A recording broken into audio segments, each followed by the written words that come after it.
Welcome back, everybody. She is a two-time World Cup champion and an outspoken voice for equal rights. Please welcome to a Late Show, Megan Rapinoe. Megan, hey, thanks for being here. Of course. Thanks for having me on. Now, you fought for equal pay for U.S. women's soccer because you guys get huge ratings. You guys make a lot of money for the leagues.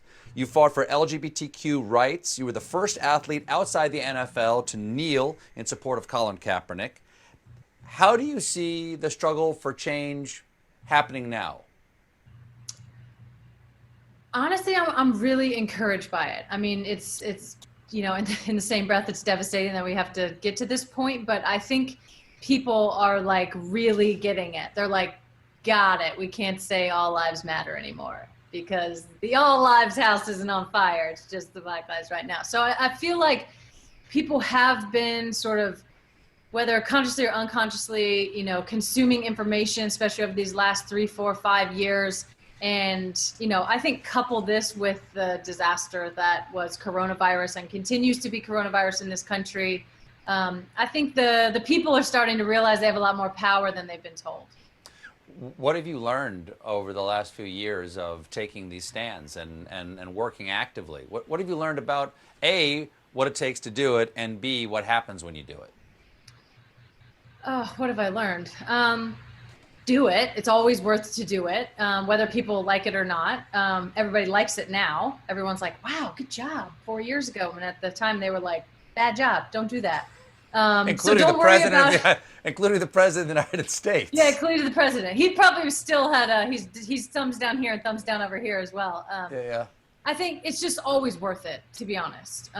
Use your voice in whatever way that you can. I truly believe that we all have a responsibility to make the world better in whatever way we can do best. So you're a late night host. This is what you can do best. I shouldn't be that.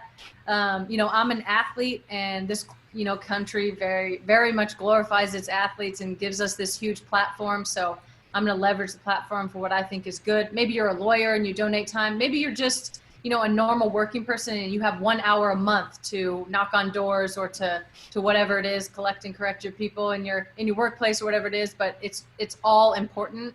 And I think that's something people need to get comfortable with and understand, that like you don't have to quit your job and be a full-time activist in the street every single day. Not everybody has the ability to do that, but everybody has the ability to do something. Well, you're a tremendous athlete. You've got amazing skills and dedication to your play. And you match that with a social consciousness that has made you an icon to many people around the world. That's not necessarily an easy thing to do. Where's that come from for you? Why do you have that particular fire? Where do you get that? I feel like it took me a little bit to get down to it, because as soon as I started kneeling, people were like, what the hell? Where did this come from? I'm from a pretty small conservative area in Northern California, but honestly, it came from my mom and my dad.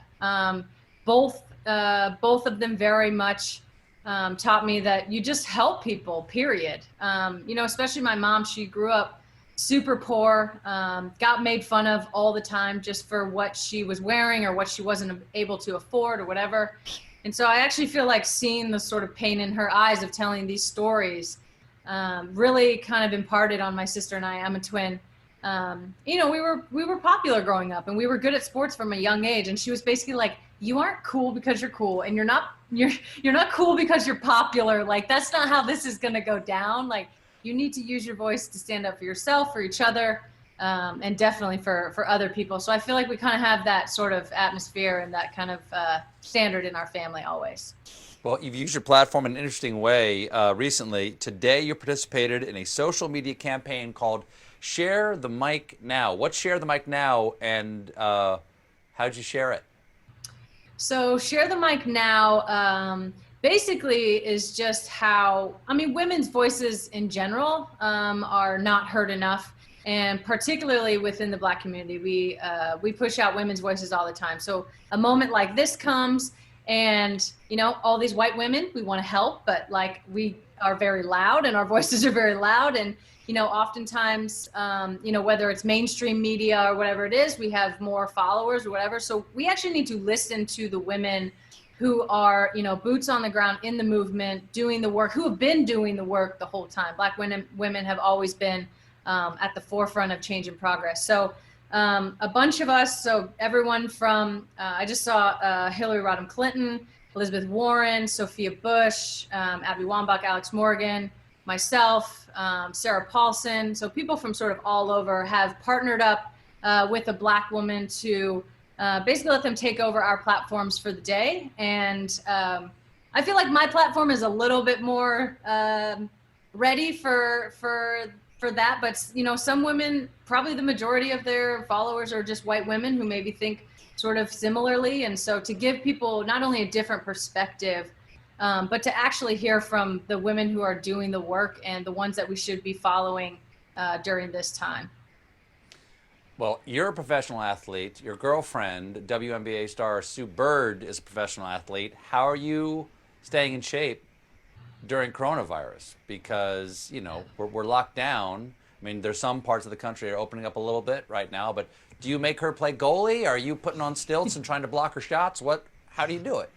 It's been an evolution of creativity, we'll say that. A little bit of goalie. It's hard to find, honestly, it's hard to find a soccer field that actually has goals right now. I've been doing a lot of rebounding, so that's a little bit smaller space. Got to get my arm strength up on that. It actually makes me really tired. A lot of stuff in the house. We got a Peloton. We kind of decided early on, or sort of realized early on, we just need to stay ready to get ready. We don't actually have to be ready. I mean, there's nothing you can do. Like at one point, we're in the tri-state area close to New York City. At one point, all the parks, all the green spaces, all the schools, all the private schools, and literally everything was shut down. So it was like apartment or out in the street, and we just tried to do the best we could.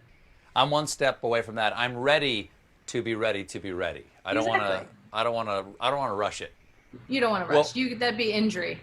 Well, thanks so much for being here. So nice to meet you. Thank you. Thanks for having me on. Appreciate it. You can check out #ShareTheMicNow on her Instagram page, and you can see her co-host the ESPY Awards on ESPN on June 21st. Megan Rapinoe, everybody. We'll be right back with a performance by the Flaming Lips.